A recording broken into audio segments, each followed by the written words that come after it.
Oh, good. Okay, they can hear you now. Okay, so I'll start the intro again. So hi guys, welcome to Gaffr Tape's Championship Fantasy videos, where we talk fixtures, stats, and team planning. Not Kiefer Moore yet, although we don't know what's going on with his future at Cardiff, but that's something that will sort itself out over the course of between now and the end of the window on the 31st of August. So as you can see on my screen, I have a fixtures tab up, which is fixture difficulty for away days. So if I just go into that now. So I have devised a fixture difficulty sort of chart to help with playing away days, and I'm using this myself on my planning spreadsheet. And basically, I've used this to come up with the green fixtures that are beneficial for playing away days. I'll just zoom out so you can see all the teams. So I've hesitated a little on away days, as it's such a powerful boost, and you need enough game weeks to plan into it. I know game week 5 is very popular, but I'm looking at game week 8 as being a game week that I could play it, or alternatively game week 10 if my team will be in better shape then, due to the amount of green away fixtures. So in game week 5, obviously we know about that. That's very popular with West Brom playing Peterborough, and Bournemouth at Hull being the standout fixtures there in game week 5. But in game week 8, Birmingham are at Peterborough, Stoke are at Derby, and West Brom are at Preston, and I see those as green fixtures based on results so far and what we know of the teams. Neil Thompson says he's thinking of game week 11 for away days. And again, that's another fixture. It's another game week with 3 green fixtures. So I can see the logic behind that. Blackburn play Blackpool, Fulham play Coventry, and Middlesbrough are at Hull. Yeah, one thing I'd just like to say on that actually is one of the things, I think the thing with Game Week 5 and Game Week 8 is Reading are at home in those weeks. Obviously, a lot of us are liking Reading assets at the moment, so I can actually see the appeal of Game Week 11, because Fulham are one of those teams that plays away, and they do line up with West Brom and the likes of Blackburn with a good fixture as well. So actually, I can definitely see the logic in that. Absolutely. Yeah, and for me, I've walked into some issues with my team, which I'll get on to in the team planning section. But yeah, that's pretty much where I'm at in terms of fixture difficulty, in terms of away days. So for me, it's between game week 8 and game week 10 for my team, as you know, I haven't set my team up for an early away days in game week 5. Neil Thompson said Fulham, West Brom, Sheffield United and Borough are all away in game week 11, and that's correct. I can see the logic. If you own players from all of those clubs, then it's definitely a good game week to play away days. So I've got to decide whether I sell Mitrovic in game week 5, because I'm still planning on the game week 5 away days, and my original plan was Mitrovic to Solanke and bring in Zinchenko as well. But I've got to think about that now, because I'm looking at Fulham's fixtures after game week 5: Blackpool away, Birmingham away, Reading at home. I think I'd want Mitrovic back for those games. So it's actually quite tricky, because it is causing a bit of a headache. And I've been on away days game week 5 since the very start, and I probably still will do that. But because Fulham have been so good, it is giving me something to think about. I have to say. I still can't get your screen up. your camera I've popped up for a brief moment. It's all good. Just bear with me. It's the first time I've set up one of these for a joint one. So. Yeah, my Wi-Fi. I've moved locations. So my Wi-Fi is not as good, so it can't really cope with streaming. So this is why. But we'll pick it up. We'll get there. Okay. Yeah, I mean.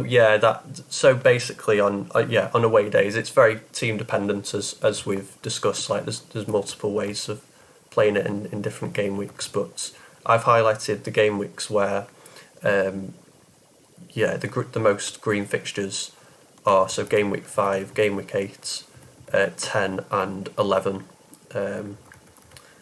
are all good for away days in terms of the teams and who those teams face in terms of difficulty. So moving on to Park the Buzz. Before you do that, Neil has said, do you think we've missed a trick by not playing it early? I think not necessarily, in my opinion. I think game week 5 is very early. I think to plan for an away days in game week 5 is early enough.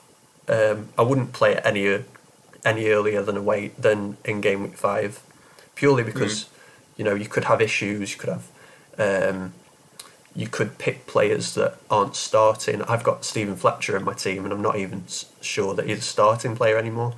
And I had him from game week 1, so I wouldn't have wanted to play away days with him. Certainly as an away player. Looking at people who've played their away days chip in game week 2, some of them absolutely smashed it, and I think I've seen a couple with like 180 plus scores, which is what you want. I have seen a fair few that were kind of 100, 110 to 130, and I think they are slightly below par in terms of away days. I'm just thinking about the week as a whole. I think the lack of information that we have so early on in the season means I don't think we are missing a trick playing it early. I think it's a trade-off because they have less information, but they're able to plan it with their initial team and then get it out of the way. So I think it's a trade-off. It's potentially more planning for those of us who've saved it, but and that's why I thought Game Week 5 was quite a good balance, because you could prepare for it to an extent with your Game Week 1 team, but you also were a bit more flexible and you had a bit more information. So that's kind of why I settled on Game Week 5. I feel one of the worries I have now is if I leave it later to Game Week 8 or something, it's going to take more planning and my team might not be suited to it at this point. Hey, you can see that's great. With a trade-off, I see where you're coming from, because I'm in a similar situation to what you just described, where I have issues in my team, but then if I leave it even longer, I could have even more issues, and maybe I'd be better off playing it earlier. So there is a lot of luck involved, and we've seen already with injuries and suspensions to key players, like Mousset in Game Week 1, injured straight off the bat. Harry Wilson sent off in Game Week 2, and Nick Powell now in Game Week 3 is now injured. So it's thrown up some real issues which might make it difficult in terms of planning any boost, but in particular boosts like away days, which is, has the potential for the most points to be gained. So yeah, it's all fixture dependent with away days. With Park the Buzz, again, it's team dependent, but I've tried to assess the green fixtures. By the way, I've tried my mic another time, but is my sound coming through okay? Seems to be. Just want to check that, because I've had issues with my mic. But yeah, the most green fixtures for Park the Buzz. So to do this, and I'll just bring us up to date with Game Week 4. So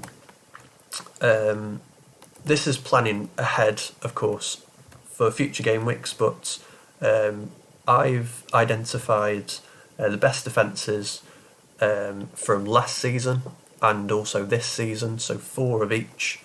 And there are some overlaps, particularly with Stoke. It seems like our home form, our defensive form, should I say, has carried over to this season, which is very encouraging as a Stoke fan. And yeah, if you are looking to play part of the buzz, I would recommend 1 or 2 Stoke defenders in your back four, because we seem to be quite reliable for keeping clean sheets, or at least half clean sheets, which we both spoke about and identified that I think we were second for most half clean sheets from the entire last season, from the research that you did, Joel. I think I'm right in saying. So yeah, Bournemouth, Stoke, Barnsley and West Brom are the best defences, which I kind of assumed at the start of the season, but from what I've seen so far has confirmed this to me, that those are the best defences in the Championship. So I would highly recommend stacking your defence with, maybe 2 defenders, or a spread across all of those 4. But this season we have new teams which we might not have expected to do so well. One of those is Birmingham, who have only conceded 2 goals so far. So they seem to have turned round their defensive numbers from last season, when they were the 4th worst for goals against.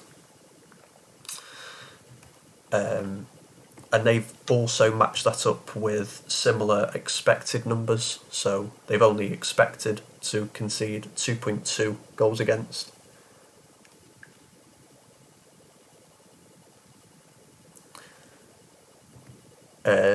Just going back to, I'm just reading through the chat. So Neil says that West Brom are away in game week 11, and that might put him off West Brom. I think that's correct. Yes.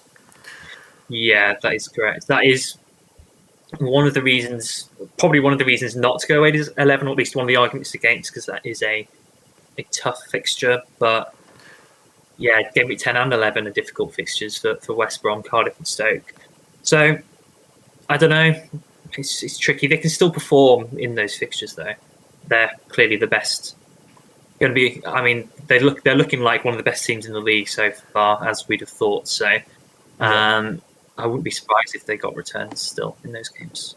Neil also makes a good point in general about fixtures in Gaffr compared to FPL. He seems that in 3 weeks in EFL, in Gaffr Fantasy, it looks like form will be better than fixtures. I don't know if you found that. I don't know if you found that last season. I know Norwich were far ahead of the other teams. Certainly in the second half of the season, it was kind of, Watford and Norwich were the teams to own players from. Yeah, I do agree with that. I do think in the Championship, you get teams that go on crazy good runs for 10, 12 games. It's just about spotting those runs. And yeah, I think I agree with that. I do think form plays a slightly bigger role in Gaffr than it does in FPL. I think fixtures are still important, and my natural tendency in fantasy games is to look at fixtures, which is potentially a weakness, because I think you've got to balance the two. But you never know when a team's going to drop off a cliff. I mean, Bournemouth were a prime example last season. They were from they went from absolutely brilliant to absolutely terrible to absolutely brilliant again. Just keep an eye out on the teams that look like they're coming into form. Yeah, that's what I'd say. Yeah, and I think we can comfortably say from the first 3 game weeks that West Brom and Fulham are the teams that are, in a hot run of form to start the season. It looks like that will continue. Just looking at their upcoming fixtures, So West Brom play Blackburn, Peterborough, Millwall, Derby and Preston in the next 5. So they're all relatively easy fixtures, no tricky fixtures in there. And it's the same for Fulham as well. So they play Hull, Stoke, which is kind of medium, Blackpool, Birmingham and Reading. So not too tricky fixtures in there for Fulham either. So they could go on a really nice run of continuing their sort of form from the first 3 game weeks. But in terms of part of the buzz, again, game week 10 has 4 green fixtures. So that might be a nice game week to play part of the buzz. Barnsley v Nottingham, Fulham v Swansea, Borough v Sheffield United and Stoke v Preston are all green fixtures based on the numbers analysis from an average of actual goals and expected goals, both in terms of defences from the teams that you would back and the worst attacks which you would target in the case of part of the buzz to maximise your points gain. So just touching on the worst attacks. So a few of these have carried over from last season, particularly Birmingham have only scored 1 goal so far from a low XG. Swansea have really dipped off, and we expected this in their defensive numbers, but not so much in attacking numbers. But it seems to be the case so far with Swansea. They only have an XG of 1.7, which is the worst in the Championship so far from the first 3 game weeks, and only 2 goals scored. Sheffield United I have as one of the worst attacks, which is quite stunning really for a team that have just come down from the Premier League to not have scored a goal in 3 game weeks in the Championship is really poor from them, and similar expected goals to Swansea. But all of the others are the usual suspects from last season. So they are the teams that you would go against if you were to play part of the buzz with some of the better defenders from the better defensive teams. I think clean sheets are particularly important in part of the buzz, so getting the fixtures right can be quite important when playing your PTB.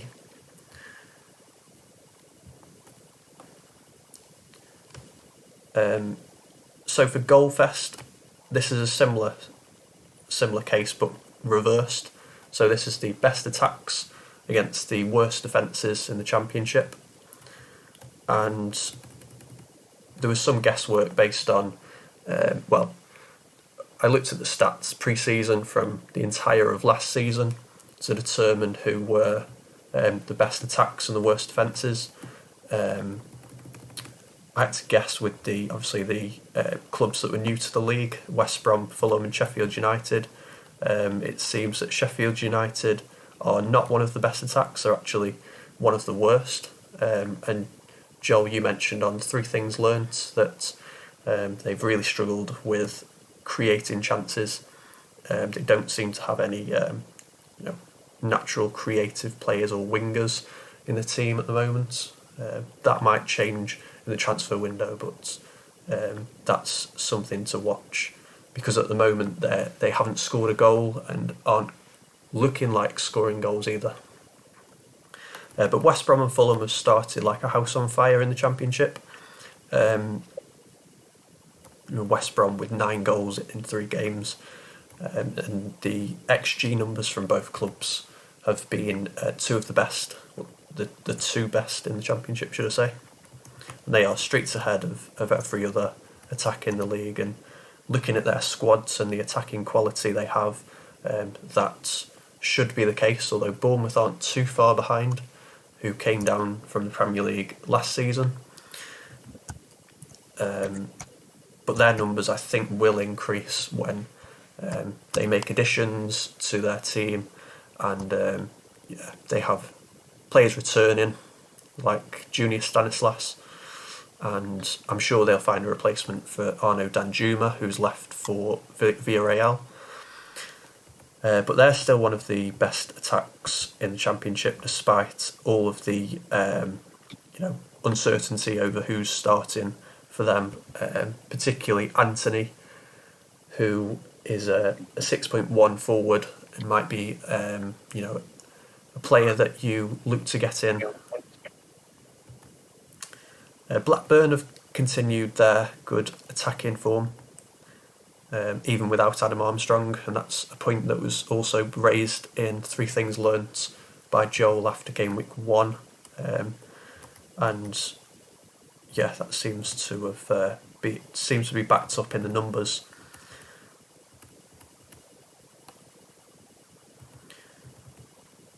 And the worst defences are littered with clubs that have been promoted, although not Hull, surprisingly. They are mid-table so far. And Swansea and Reading have gone from having solid defences to being quite poor in defence.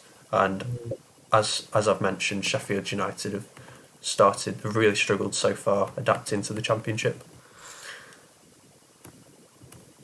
So they're the clubs that you might want to back and target on your goal fest. So game week 10 and game week 11 look the best in terms of green fixtures. And Jeepers Keepers, this is very much based. I didn't get round to updating this after the first 3 game weeks, but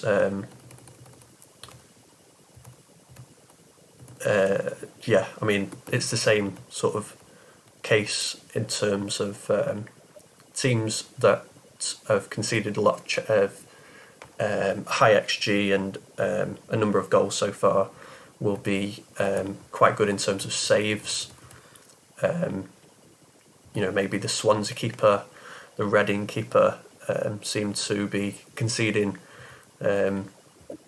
shots, making saves. We know Jeepers Keepers, you get 3 points for every save.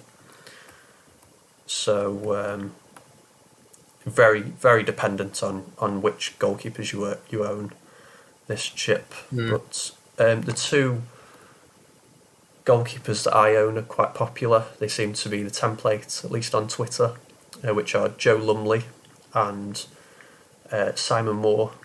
So the keepers from Middlesbrough and Coventry, although Middlesbrough are licking goals at the moment. They've conceded 6 from just an XG of 2.6. So maybe Borough look to replace Joe Lumley in the transfer window. That remains to be seen, as they are underperforming on their expected goals conceded. But for my keepers, and I didn't get round to updating the green fixtures for this, but say if Lumley remained in goal for Middlesbrough, then game week 12 Middlesbrough face Peterborough, who are about mid-table for shots. So that might be a good fixture for him. And Simon Moore plays Blackburn, who we know like to shoot a lot. Particularly last season, they were in the top 3 for most shots. I think. Just check that now. I like game week 11 as well. Coventry play Fulham, and I like with that Moore will probably get his goal, probably get peppered in that game. And even though he's probably going to concede in both halves, most likely, I can see him keeping quite a lot of saves. So I quite like that one as well. Lumley would play Hull away. I have those 2 keepers as well. My thinking actually is I will definitely keep Moore, but I may move Lumley on to a different keeper for my Jeepers Keepers. But I need to do a bit more planning on that at the moment. Maybe another keeper in game week 11. But Jeepers Keepers, because there's no double, so quite a few different weeks you can play it, to be fair, and it's hard to predict how it's going to go. And just on variation of boosts, I worked out that there's 18 different variations of 3 different boosts from the 3x6. So there's a number of ways that you could play your which boosts you play, and then when you go into deciding the boosts, there's even more variation with the number of game weeks on offer from the first 15 game weeks. You have up until game week 15 to play your 3 boosts. It should be mentioned. So the shooting teams, let's say, and Blackburn come out on top from last season. When we reconvene for, I think we're recording over the international break, I'll look into the teams that have taken the most shots from the first 5 game weeks, and that might be useful in terms of Jeepers Keepers. Mm-hmm. But those are the green fixtures so far. So I'll pass over to you, Joel, and you can go into any prep that you had in terms of stats or fixtures. Yeah, well, the main thing I've done for this is, cheers, Cal. I've looked into the XG data, so Kyle's already done a bit on that, but I've kind of categorised every single team by their XG data to see kind of which teams have started well. I think I've done it now. That should be okay now. Okay. All right, we'll start again. Maybe be a bit more concise. So I've categorised each team. Kyle's given a bit of XG data, but this is more generally not looking at boosts at all. I've categorised each team into how well they performed from an attacking point of view and a defensive point of view according to their XG and their expected goals conceded, just to give us an idea of what sort of assets we should be looking at in our teams. So you can definitely see the spreadsheet, right, Kyle, on the screen? Yeah. Yes. Yeah, okay. So I was saying that Fulham looked like a good team to triple up on. I noticed Neil said in the chat earlier about Wilson, Carvalho and Mitrovic, and whether we could triple up on those 3 in their attack and leave out their defenders. And my personal opinion is yes, I think that's a really good idea, and that's something that I've thought about actually recently. In terms of my own plan with my away days in Game Week 5, I'm thinking of moving one of my cheaper mids to Zinchenko. I've got Carvalho already, and then in Game Week 6, moving Zinchenko on for Harry Wilson. And I really do like that triplet because I think all 3 assets, just thinking about them in comparison with the assets from the other teams, forgetting about the fact that I'm tripling up on Fulham, I think they're all fantastic Gaffr assets. And I would definitely consider that as an option, but Tete is still a really good option in the defence. You can see that they've underperformed their expected goals conceded. They've conceded 3 goals so far. So I think Fulham are a really good side to be tripling up on, potentially in the near future. Cardiff are there as well. They've done well so far. Their expected goals has looked quite good. But obviously there's a lot of uncertainty around their strikers. So we don't know what's happening with Kiefer Moore. So I think they're a wait and see, but their defence is looking good. People who have got Flint and G and Morrison, they're well worth hanging on to. They're obviously great assets, and we've seen their attacking threats, especially for Flint, obviously this week. So, and Stoke's been mentioned already by Kyle. They are have looked good in both departments as well. Middlesbrough are the one that have flown a bit under the radar, I think. I talked about this earlier on in my 3 Things Learnt video.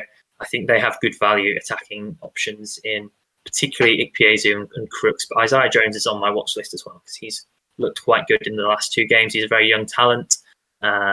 He's only 5.5 million. So, but even though they've been conceding goals, Middlesbrough, their expected goals against isn't too bad. So maybe that will improve. But I think Kyle and I both agree that the reason might be because of Lumley, that their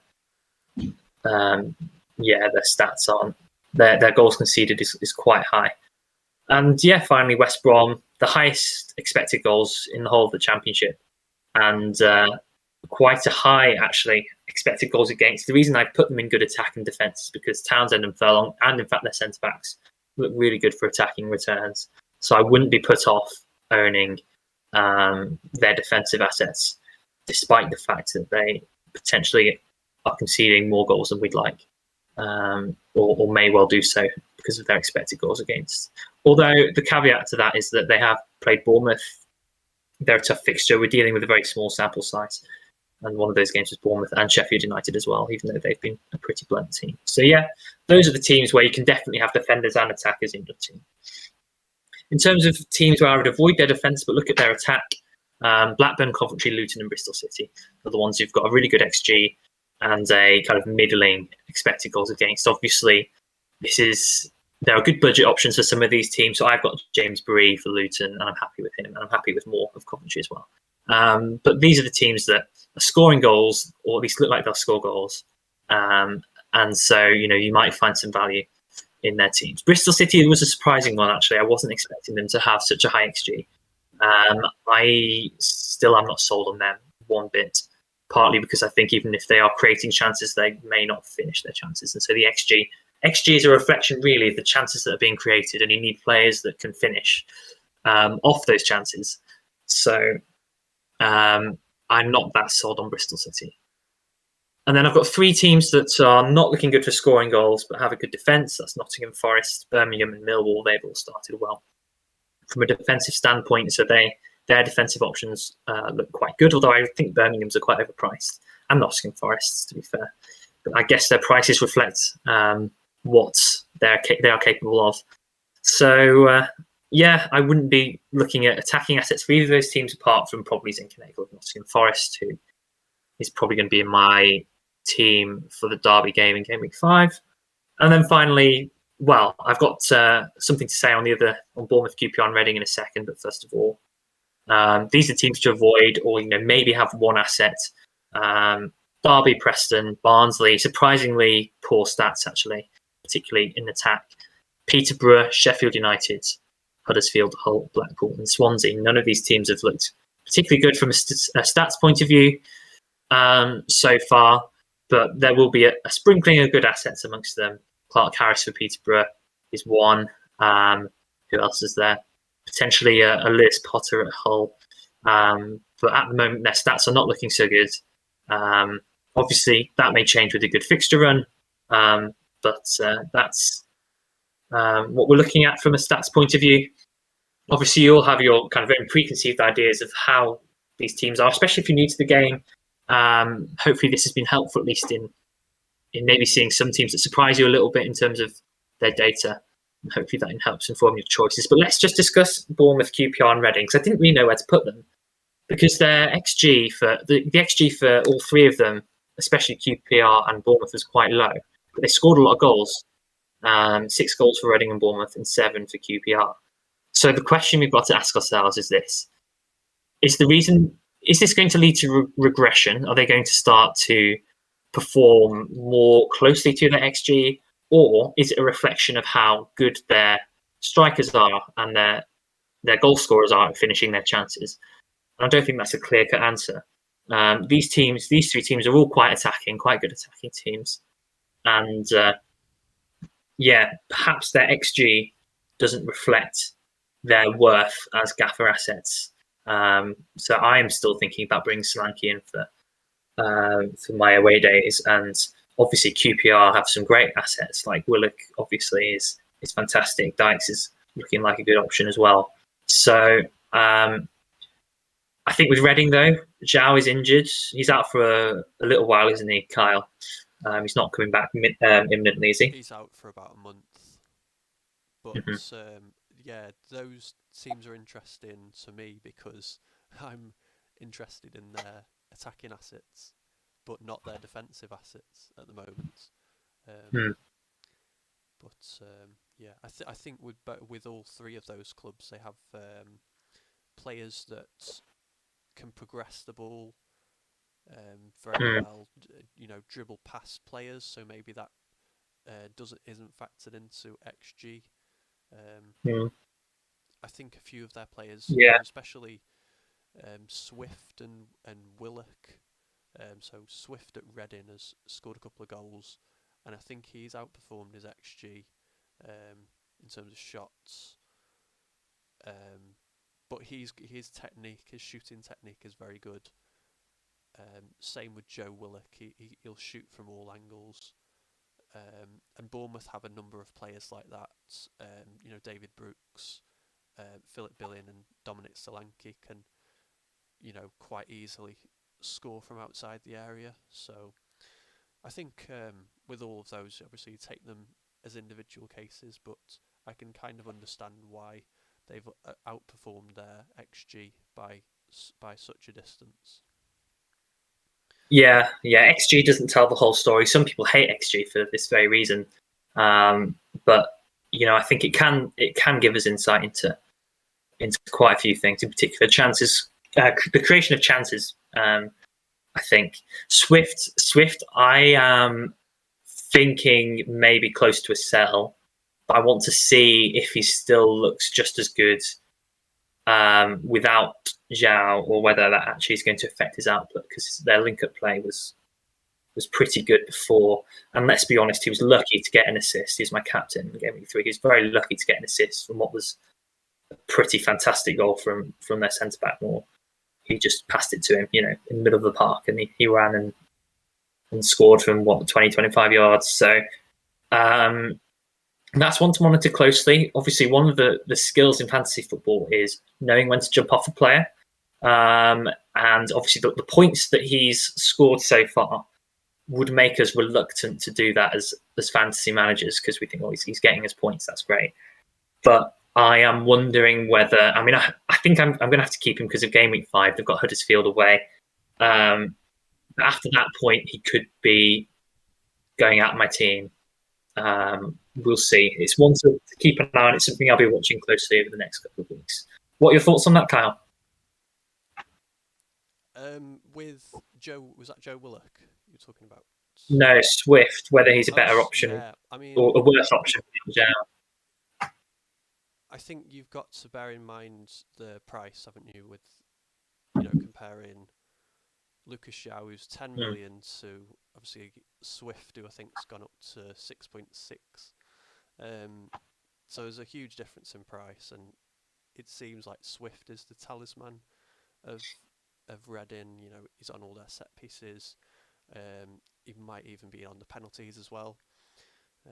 So yeah, I think Swift is performing more like the £10 million player, but it might turn out that you don't need any, because Reading, might drop off. They might regress and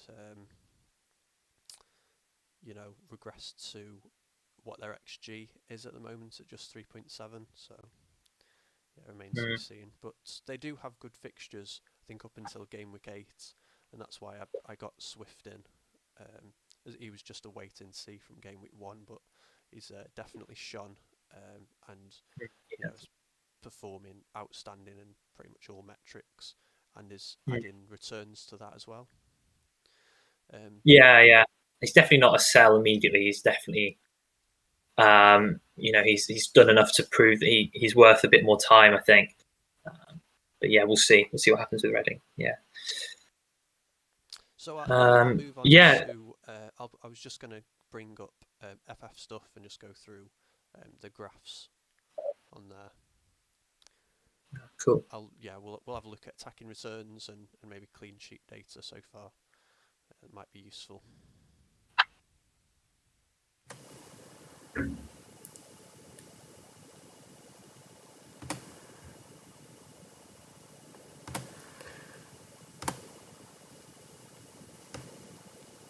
Yeah, bear with us a sec before we switch over.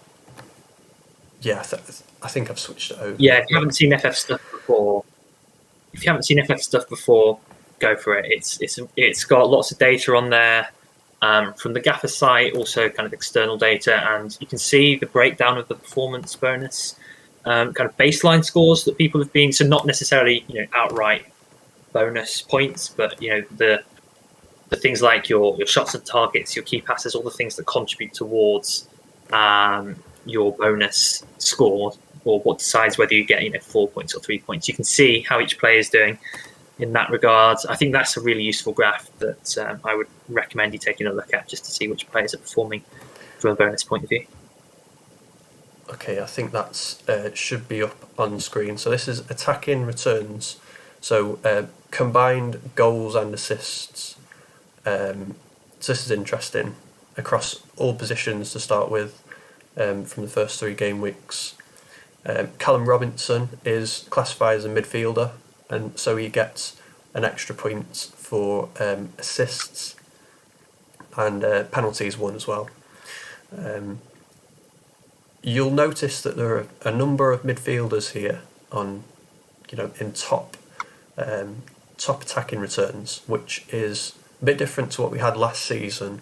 It seemed like the midfielders weren't performing as well compared to the forwards. So, yeah, the top 2 players for attacking returns, with goals and assists combined, are both midfielders, Callum Robinson and John Swift, with a number of players on 3 so far. But if you can find the midfielders that are capable of getting you attacking returns early, then that always bodes well over the season. If you can get on those early, you'll be able to get the maximum returns out of them. I was very late getting on Buendia last season. I think it was not until game week 23 that I finally gave in and transferred Buendia into my team after he'd already, I think, got half of his returns at that point. So that's something that I definitely want to do earlier on this season, to identify the best midfielder and the best striker for attacking returns. And by the looks of this graph, it looks like Callum Robinson from West Brom. If we go by XG data as well, West Brom are way ahead, so that bodes well for Callum Robinson owners. And with strikers, it's a bit more difficult, but Alexander Mitrovic has previous in the Championship for being a top goal scorer over a season, just 2 seasons ago. So, yeah, it's hard to look past Mitrovic as being, one of the top scorers. I think he's favourite for top goal scorer as it stands, and I can see why that is. Already with 2 goals to his name in 3 games. I'm surprised at the number of players with 3 or more returns from the first 3 game weeks. That's very impressive. A return a game. It's players usually average much less than a return a game, so there will be some regression, no doubt. Anyone jump out at you in terms of value? Well, Marlon Pack's interesting because we were all talking about Giles after game week 2, and suddenly we've got Marlon Pack there on 1 goal and 2 assists, and he's only 4.6 million. Doesn't play as far forward for Cardiff, does he? But he seems to have done quite well. Yeah, I mean he's a deep lying central midfielder, but I think the 2 assists that he's got were both from corners. Okay, if I'm right, because I think he assisted both of Flint's goals on on Tuesday, and they were both from corners. Yeah, fair enough. Yeah. Apart from that, obviously Carvalho is the obvious one that I think we've spoken about before. His value is incredible, and I've talked about this on 3 Things Learned.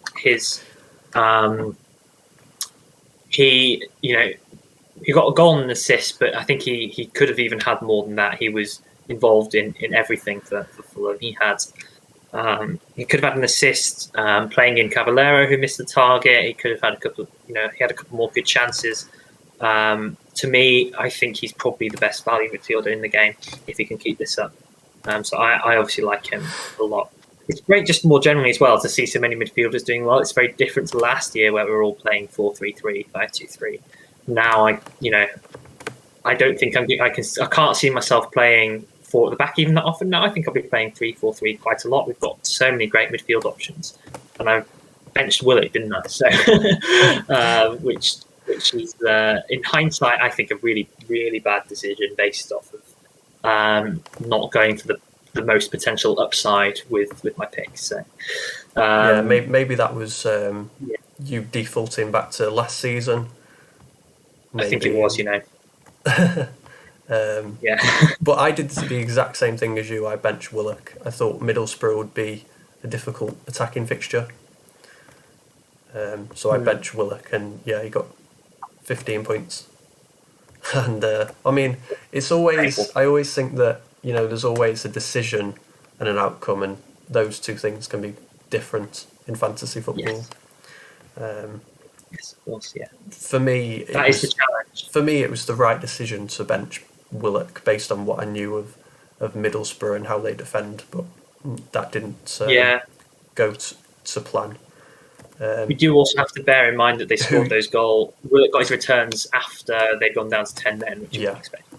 I think game state is now a buzzword that I keep hearing used on podcasts about football, that the state of a game can change, and that can affect the outcome. So, like for example, QPR had a man sent off in the second half, so Middlesbrough committed forward and left themselves exposed at the back, and from minute one or pre-game, you'd never see this outcome happening.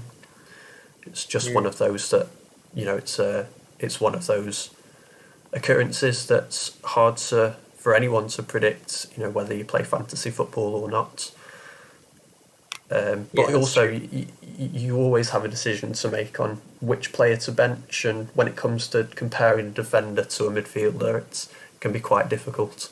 But it's one of the trickiest things I find, to compare a defender's potential returns and in terms of average and potential for highest points to a midfielder, because the way they get points, the way they score points is totally different. The way I was thinking about it was, my thinking was I could play Malone or Yeardom and they should get me a half clean sheet, and if Willock blanks, I've gained a few points. But the wrong thinking with that is, it only takes, to make up the, say, 13 points that I've lost from not playing Willock, who has that potential to score double-digit hauls. I would have had to have got the other decision right of playing the defender, 3 or 4 times. I would have had to have the 3 or 4 times to build up, a gain of 13 points. And so I think it just doesn't make sense. The few points I may have lost if I'd got it, if Willock had blanked, I may have lost out on 3 or 4 points. It pales in comparison to the especially psychologically, the pain of having a double-digit haul on your bench. So I don't think I'll be repeating that one anytime soon. So just on that topic of comparing, attacking players to defenders. By the way, Neil mentioned my mic has gone very quiet. Is that improved since? Just let me know in the chat if you can still hear me okay. So in terms of full clean sheets, then there's always a gamble to be made backing defenders for clean sheets. But in Gaffr, you get obviously half clean sheets, so it takes away some of that risk, because it's 2 points per half rather than 4 points or nothing. Obviously Birmingham are one of few teams, along with Luton. So Birmingham and Luton are the only teams to keep 2 clean sheets so far. Kyle, the best way to do this, I think, is to go on select goalkeepers for position, because then you'll be able to see the teams, basically which teams have kept the most clean sheets. Probably. Oh yeah. I think it is just Birmingham and Luton, but I'll just have a look. Yeah. But what I mean is, it just Birmingham. Oh yeah. So in terms of who has kept clean sheets so far, that's very helpful. So Mark Travers, Bournemouth, Swansea, Sheffield United, Cardiff, West Brom, QPR, Derby, Stoke, Barnsley, Coventry and Huddersfield. So out of those, the only ones that surprised me are Derby, who kept a clean sheet in game week 3 against Hull, and Huddersfield keeping a clean sheet are the ones that surprised me most. But all of the rest I would expect to have got a clean sheet out of the first 3 game weeks. and I expect all those keepers to keep up clean sheets, and those teams to keep clean sheets throughout the season. I'm not sure how Raphael of Reading ended up at 6 million, but anyway. Yes, I think with all the price increases this season, I think finding value in goalkeepers might be particularly important. So I will be avoiding Raphael at 6 million for sure. 100%. Yeah, I don't think there's any real reason to spend more than 5 million or 5.1, 5.2 if their price rises or whatever on your main keeper. To be honest, there's so much good value really. Yeah, I've only spent 9.5 on my goalkeepers, and I'm quite happy with that. Compared to last season, I spent, so from game week 1, I think I spent 11 million on my keepers just because I had that spare, cash in the bank. But do you mean 8.5, Kyle? 11 million more? Yeah, you're right. Even less than that. Yeah, Christ. I mean, in FPL, I usually only spend 9 million, but yeah, no, 8.5 is cheap as chips for your two keepers. Indeed. So yeah, that covers clean sheets. We'll quickly go into performance bonus scores.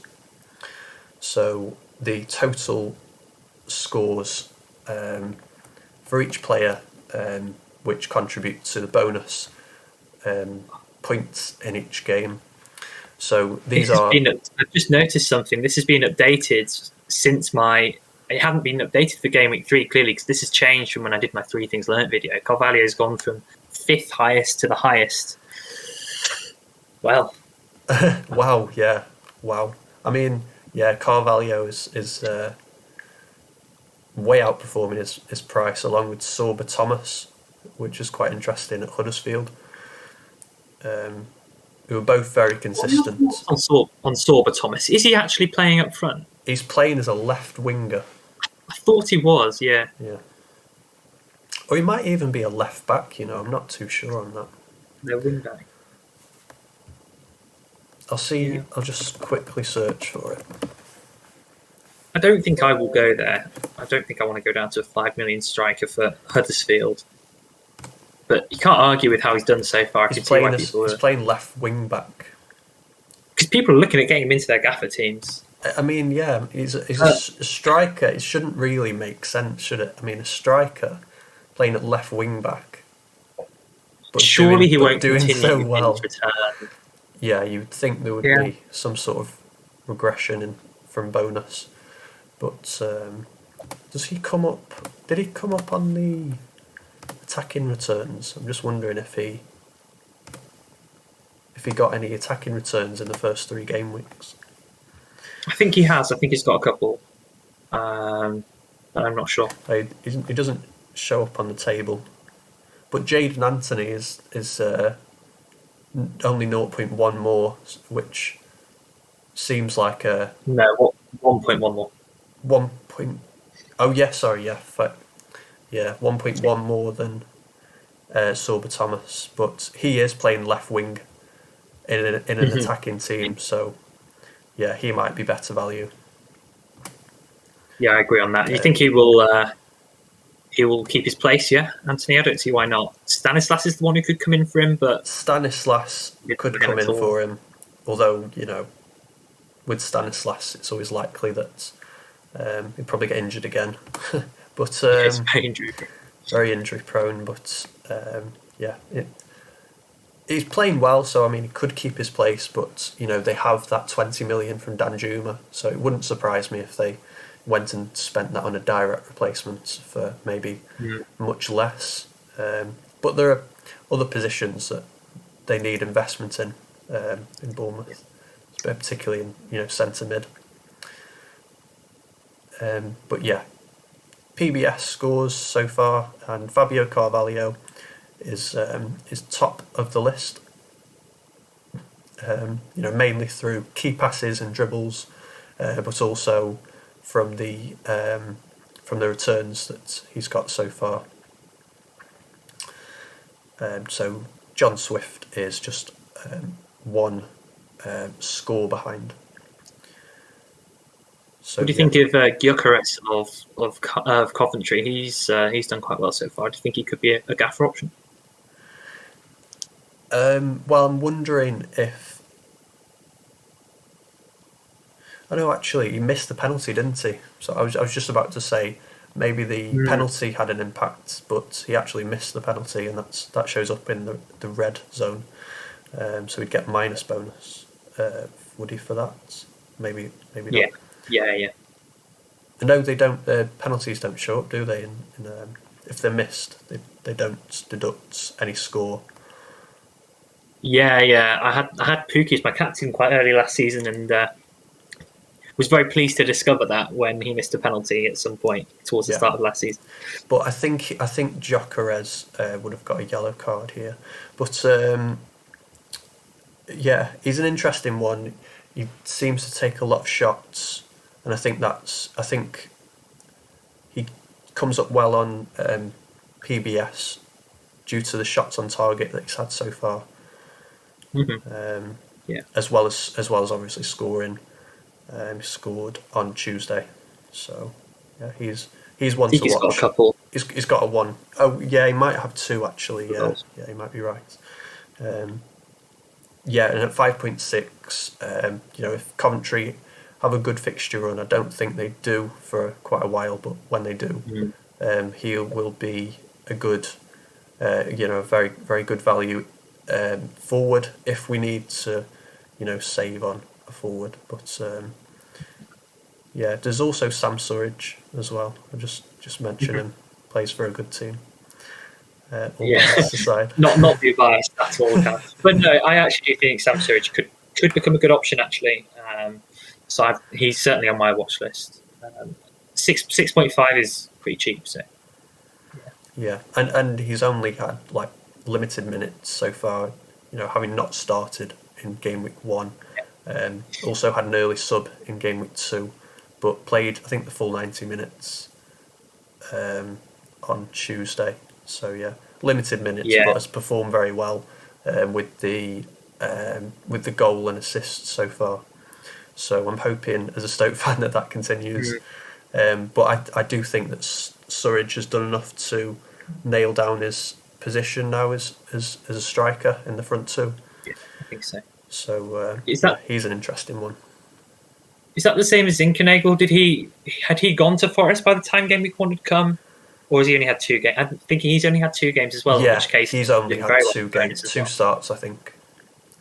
But so he's done. I think he had 2 assists on his debut. So that would be why he's performed so well. He'll be their main creator, won't he? So yeah, is he in your plans? For, he's probably only for 1 week, probably just days. for away days against Derby. But the main problem with Forest is they don't score many goals, so I think I will probably only have him for that one and then get rid. But I don't know, if he's looking good, I may well keep for longer. It's really difficult. There's so many good midfield options, so it's tricky. But it's hard to squeeze in, isn't he? 8 million for Forest. You've got the 8 million price tag. Quite expensive. You've also got the fact that he plays for not a particularly good attacking team. So he's. I think if he continues this form, then I'll have no option but to get him in. But he's one to watch for me. So talking of future planning for transfers, I will go into my team planner, which helps me with selecting my team, making transfers, and selecting captains. And I've planned my team. I'm about 70% of the way of planning my team for the next 2 game weeks.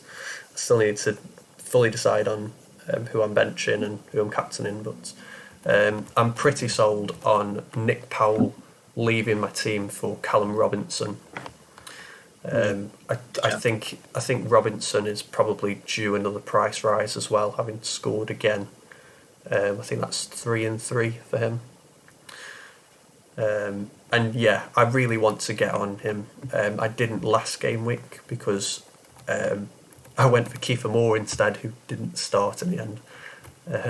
So Callum Robinson is number one priority for Nick Powell, who is unfortunately injured now for Stoke. And I still don't know the full extent of the injury. The press conferences are tomorrow.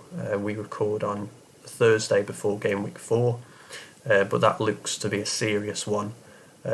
He's needed scans, according to O'Neill, Stoke manager. But yeah, hopefully he's okay. But yeah, I'd rather not leave him in my team along with Harry Wilson, who will also miss game week 4.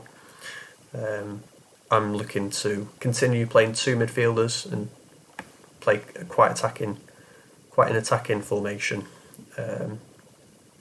to attack the future game weeks. I think it's worked quite well playing 4 in midfield so far, with the number of returns coming from midfielders and the extra point for assists. It kind of,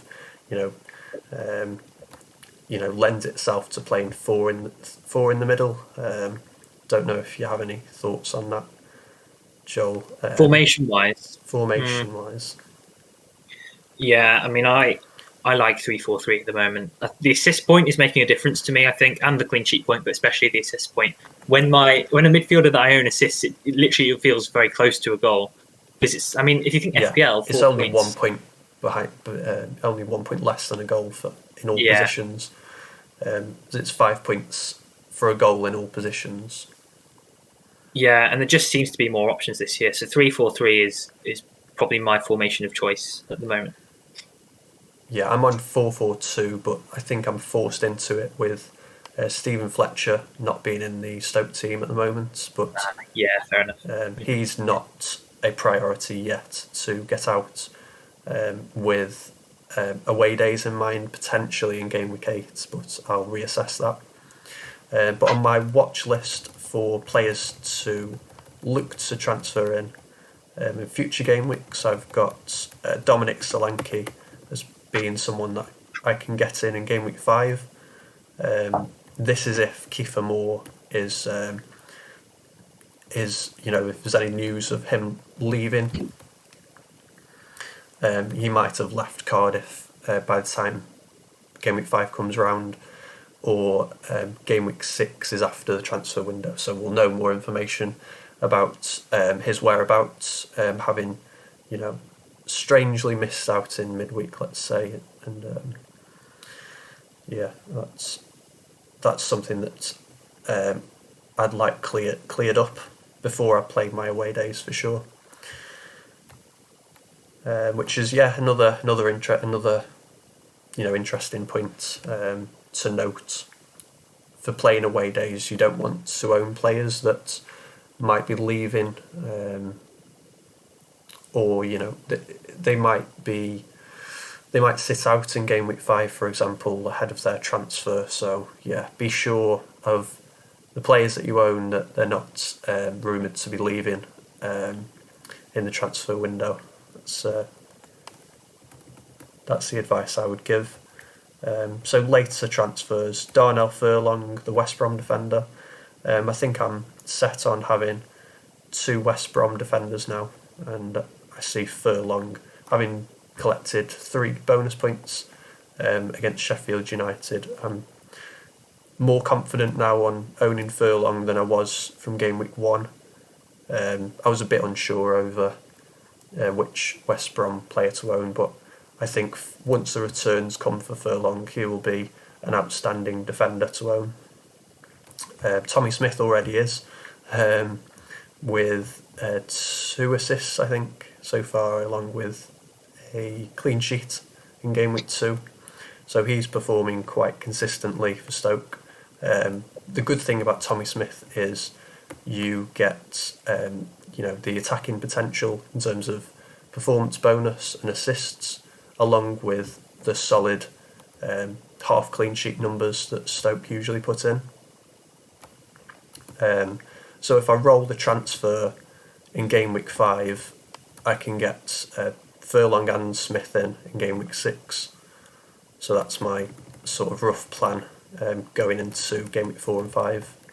Yeah, that sounds good. And yeah, in terms of captains, I think I can't look past Mitrovic at home to Hull in game week 4. And then Kiefer Moore, if he stays, at home to Bristol in game week 5. Nice. Yeah, no, I think that's a good plan. Yeah. So I'll hand over to your screen if you want to talk us through your team going into game week 4 and 5, Joel.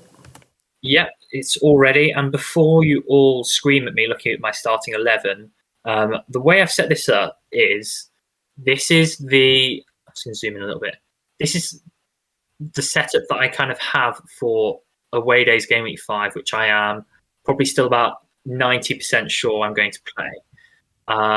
So if you look at my starting lineup, all of them will be playing away from home in game week 5, aside from Mitrovic and Malone. My plan is to roll this week and then have 2 free transfers going into game week 5. And obviously I'll be starting this week Lumley, Willett, Bree and Carvalho. I'll be starting all of those guys. And probably captaining Carvalho at this point. We'll see. But he's probably my favourite at the moment. But this is what I'm looking at for game week 5. And as you'll see, I'm just going to zoom back out slightly.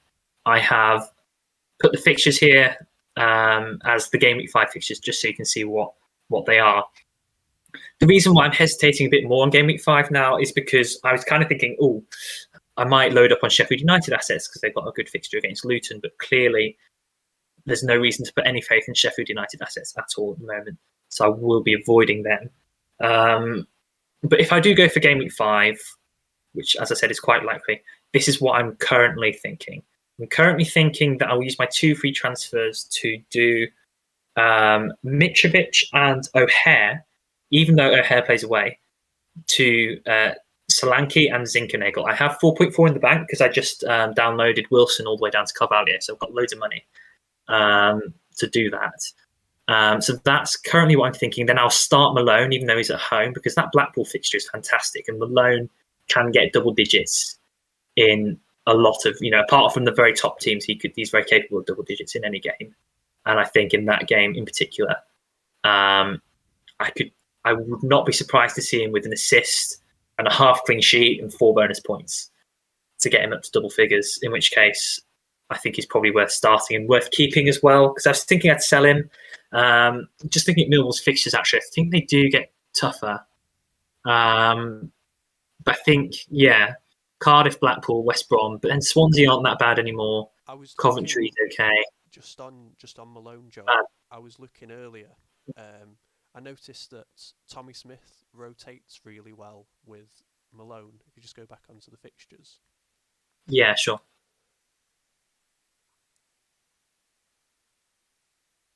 Yeah. So when Millwall have a tough fixture, Stoke have an easier fixture, and vice versa. I think they rotate really well.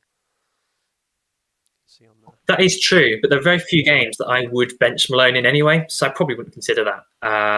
But I think Tommy Smith is someone I'll probably get in on my part of the bus anyway, and I'll probably have both anyway, and probably start on both a lot. But yeah, no, fair enough. That's good. It's a real shame that I'm overlooking Malone yet again, because I think he's a fantastic asset, similar to Tommy Smith, for the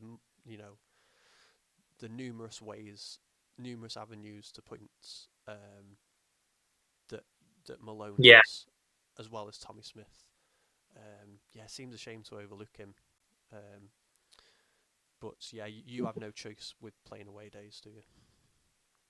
Well, originally I was on Tete on the last day of, on the morning of game week 1, and then I just thought to myself, hang on a second, Malone is proven in Gaffr. Maybe he's a better shout, and I'm really glad I went with him over Tete actually, because not a lot did. So hopefully he'll continue to deliver. He got me a good 11-point haul in game week 2, so we'll see how that goes. So I think that's my rough plan at the moment, and then beyond game week 5 we'll touch on later. But I'll be looking to play my part of the bus The details of that I am not 100% sure on now because I probably will want to get rid of Yeardom and maybe Bree. We'll see. But yeah, that's my plan. And yeah, captaining probably Carvalho this week, vice captaining Mitrovic. So my 2 game week plan, as it stands, is there. It could change, but I think I'm very unlikely to sway from my moves of Mitrovic to Solanke and O'Hare to Zinchenko, with a view to then going Zinchenko to Wilson in game week 6. The only thing I've got to think about is it may require then a hit to get Mitrovic back. So I've got to think about that. So I've got a few things to think about beyond game week 5 as well. What I want my strike force to look like going forward. Maybe I will keep Solanke and get Mitrovic back for Grant, but I'll need some money. Things to think about, things to consider. But I'm feeling confident in the ideas that I've got anyway. So hopefully it will be a successful couple of weeks. Just want to also mention something that Charlie said in the chat. O'Shea is good from set pieces. Yeah, I 100% agree. I'm wondering if he's a better asset than Townsend now. Furlong's good because he's on his long throws, even though there seems to be a lot of knockdowns rather than direct headers into the goal. I think he's a very good option. And you're right, West Brom are going to be very good from set pieces this year. So their centre-backs are good options, I would say. My issue with, but yeah, that's my plan. Issue with the West Brom centre-backs is knowing which one's going to get the header to score the goals after the knockdowns. It seems like a lottery. A lot of the goals are, particularly from the long throws, seems to be like a scramble in the box. So anyone could, any West Brom player could get the final touch. So it's quite hard to predict. But I like Furlong in open play as well. I think he's very attacking, as well as Townsend. So I'm pretty sold on those two. Yeah, for sure. Pre-season, I did fancy one of the centre backs, particularly Ajayi, but I don't know what his future lies in terms of which club he'll be playing for. Bartley's good as well as O'Shea. Obviously, he's scored 2 goals, but I feel like Furlong and Townsend might be more consistent over the season. Yeah, I agree. I think they will chip in. Yeah, definitely. And bonus, yeah, I do agree. I think I wouldn't be, if you've got Furlong and Townsend, they're a hold all day long. So, yeah. And I've now just set up my team as it's going to be for Friday as things stand. And I'm feeling quite confident. We'll see how it goes. All right. Should we have a look at some of the questions in the chat that we've missed? Yeah, to finish things off. I'm going to go all the way back to the start and see what we've not talked about. Let's see. Wing L said a very long time ago, thinking of getting Anthony in for Fletcher, who's done nothing for my team since your recommendation, Kyle. Good move. I would say so. What do you think, Kyle? Recommended Fletcher. Can't remember that. Yeah, sure. For me, he'd fit in with my strategy because I was playing Part of the Buzz in game week 2, so I only needed him for the one game week in game week 1, which he didn't score in, but it was worth a punt. I think as well, like, bias does definitely come into it. Like I've never seen it as that big of an issue. It was okay last season because Stoke were kind of avoidable. This season, I think we've got more assets that the wider game are thinking of owning, and I think FOMO comes into it. Fear of missing out on Stoke points. Yes, you wanted that double delight of them getting points. Points on the pitch and points on the Gaffr pitch. I'm always happy for Stoke players to score points or whatever. Especially Tommy Smith, he's performing very well this season, the best I've seen him play. But yeah, it's a tricky one with Stoke because I want us to do well, and I think we are going to be better this season. But it's knowing where to draw the line between picking players reasonably and picking players just because of my Stoke bias. And I think Fletcher was one where it was a bit punty, but yeah, maybe bias did come into it. Yeah, I would say so. I would say so. But yeah. Anyway, what else have we got? Neil Thompson asked, "Would you double up on a defence with park the bus?" What would you say to that, Carl? I think I know what I would say. Double what? Sorry. Would you double up on a defence? He didn't specify a team on Any park the defence. bus. Okay. Yeah. So any defence. It depends which game week. I'm presuming he means this upcoming game week. I think just generally in terms of park the buses as a whole. I mean, I sort of touched on it on my Park the Buzz fixture difficulty rating, but if you really wanted to be statistical about it and pick the optimal defence to double up on, then well, I'm just looking at the best defence against the worst attack so far. So I think Blackpool are a good team to target on Park the Buzz. Yeah, 100%. They've failed to score in 2 games now. One against Cardiff when I played Park the Buzz, and I doubled up on 2 defenders that were playing against Blackpool that day. And then Coventry also, which are kind of a middle of the road team, not a particularly strong defence, but they kept them out as well.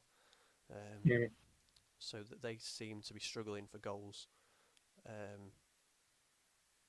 If you wanted to do it in game week 4, you could target a team like, Sheffield United, who play maybe not in game week 4. They play Huddersfield in game week 4. One thing I would like to say on this is, I think, considering you're probably going to play a part of the bus in a week where your West Broms, your Fulhams, your Cardiffs, or whatever have a really good fixture, considering if you don't double up on a defence and you have defenders from 5 different teams, you are relying on essentially 5 different lots of clean sheets. And I actually think it's a lot safer to get the team that's most likely to get a clean sheet that week, from a probabilistic point of view. I've got that word in on the stream again. And doubling up on them, I think, is a good shout, because then there's only 3 other teams that you're relying on. So for me, I've been looking at, it's not decided, but I've been looking at game week 7, where West Brom play Derby, and I don't see any reason to move on Furlong and Townsend. That would be a great week to play part of the bus for me, because I've got them both. And there's another good fixture in there as well, which is slipping my mind. But let's have a look. Stoke Barnsley's okay. I think it was Sheffield United against Preston, although that was before I realised how bad Sheffield United were. So I think that's a prime example where surely you'd want to double up on West Brom defence if you were to part of the bus in game week 7 rather than go for just looking at the fixtures. For West Brom, obviously game week 7 against Derby is the obvious one, but game week 8 against Preston could also be a good one. Yes, for doubling up on West Brom on part of the buzz. Just looking at the fixtures. Yeah. Should we whiz through the rest of the questions, unless there's anything else you want to add on that? No, I think that's covered. This is one for you, Kyle. Wingal's question about Nick Powell. Yeah. Nothing is definite as yet, so I don't want to put a time scale on it. But Nick Powell did have scans, so we're just waiting for the results, which I think Michael O'Neill will probably share in the press conference. Maybe he won't. Maybe he'll wait. He's known not to give all the information in press conferences. So yeah, I mean, I don't know yet, so I don't want to make you sell him, but I'm taking the cautious approach, I think, and selling him because I already own Harry Wilson, who's going to miss out on getting game week 4 anyway. I don't want to take the chance with Nick Powell not starting as well. it's probably a sell for me. I mean, I don't have him, but I think if I had him, I'd probably be selling personally. Okay. Next one then, Neil Thompson. If it looks like a team is going to start falling behind, would you target them? Did many teams target Wickham last season? My thought on this is maybe my style more than anything, because obviously if you think about people like Late Riser in the FPL community, probably say yes, target these teams and chase the upside. But I'm a bit more cautious, and I think my focus is just on making sure I have the best assets in my team as possible. Obviously, targeting good fixture runs as well.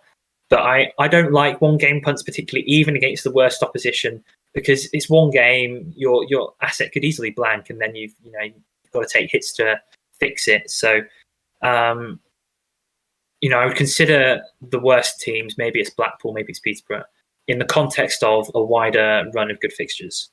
But I wouldn't personally target a team for one specific game. But I wouldn't say it's a bad strategy. It's just my own preference in terms of what I would say and what I would choose to do. What do you think, Kyle? So I captained players against Wickham last season, and it was no different to captaining a player in any other easy fixture. Just because they were bottom of the league doesn't mean they're easy to target. I think the same with Derby. Derby actually have quite a decent defensive record. They'll still finish bottom of the league, but yeah, they don't ship too many goals. They just obviously don't score enough at the other end and don't get enough points. But yeah, I mean, I think as well the table only tells half the story. So a team could have a really bad start to the season and be rock bottom, but then turn it around. I think Wickham were really poor, in the first third of the season, and then turned it around, didn't they? Nearly stayed up on the last day, actually. So yeah, very nearly. I never saw them as a team that you could properly target and expect returns from going against. But I think there are teams in parts of the season where you can be quite confident, backing players to do well against. Even from the start of this season, I was quite confident in I think Townsend keeping a clean sheet against Sheffield United. Never crossed my mind that Sheffield United would score that game, to be honest. And there are fixtures like that where it's just obvious in a one-off game what the likely outcome is. Yeah, great. Neil again has asked, I'm struggling to plan for Goalfest. I think I'm going to roll each week and see what feels like the best and maybe make my transfer with that in mind. I mean, my thoughts on this. Well, personally, I don't think I'm going to play Goalfest. I think this ties in with your later question on Jeepers Keepers or Goalfest. For the very reason you're saying you're struggling to plan for Goalfest. Jeepers Keepers is easier to plan for, and you could play it and for me, any week, couldn't you? Jeepers Keepers. Yeah. You may choose to make one transfer to change one of your keepers or something, but I think Goalfest is difficult to plan for. It's if you look at my boost video that I did, you'll see that I think they have very similar potential in terms of points output and what you can gain from the boost. In which case, you've got to think about other factors, like are you going to rip up your team and take lots of hits to set up a team for that boost? And I think Goalfest, you're more prone to having to take hits and stuff. And then even then, in a single game week, it can go wrong if it's a particularly low scoring week. So for me, it's Jeepers Keepers all the way, because it's very easy to plan for. Anything to add, just Kyle? quickly plug the video that you did on the boosts to answer that very question. Which boosts are the best to play? So that video is on the channel. Which boost should I play? That might be useful, Neil, and anyone who's unsure of which boosts to play. Great, yeah, cheers. So, the next one. Anything to add? So yeah, Neil Go for it. Thompson Yeah. has asked another one.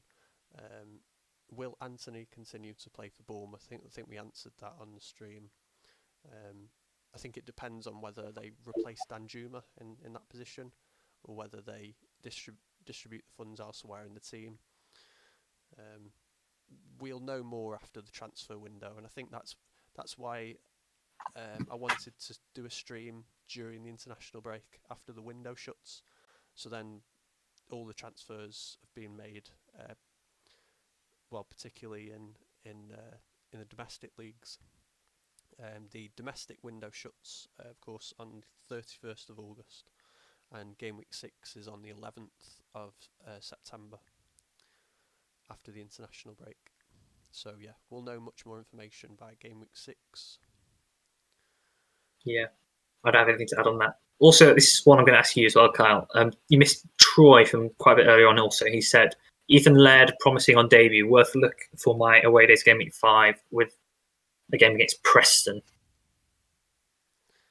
Game week 5, Ethan Laird. To be honest, that's Swansea's new signing, right? It's one that's that I honestly don't know too much about. I presume he's a young player that's made his debut or whatever, and I can't pretend to know anything about Ethan Laird, but yeah, he'll be on my players to watch for the next game week, I think.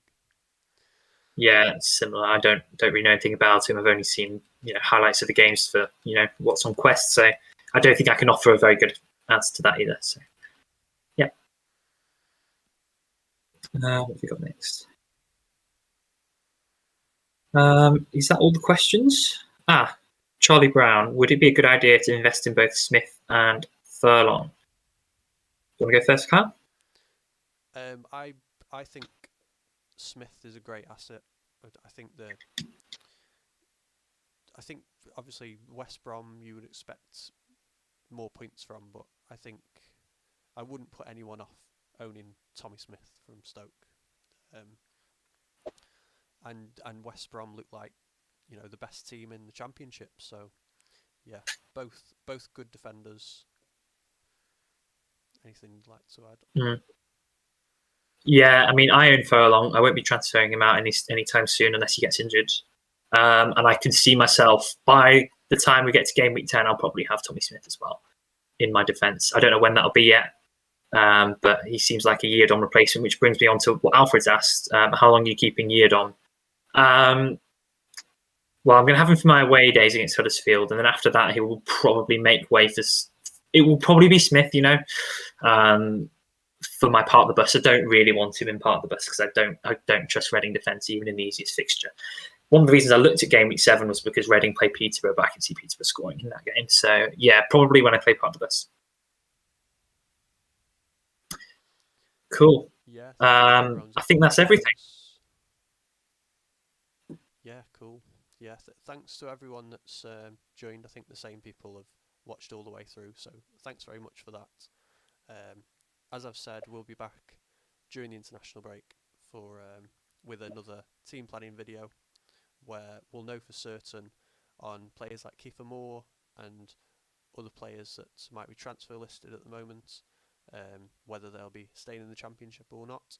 But yeah, we'll have a lot more information to go off pre-game week 6. So yeah, thanks for joining us. Cheers, Joel, and I'll stream with you again in a couple of weeks. Yeah. Thanks for watching, guys. See you soon.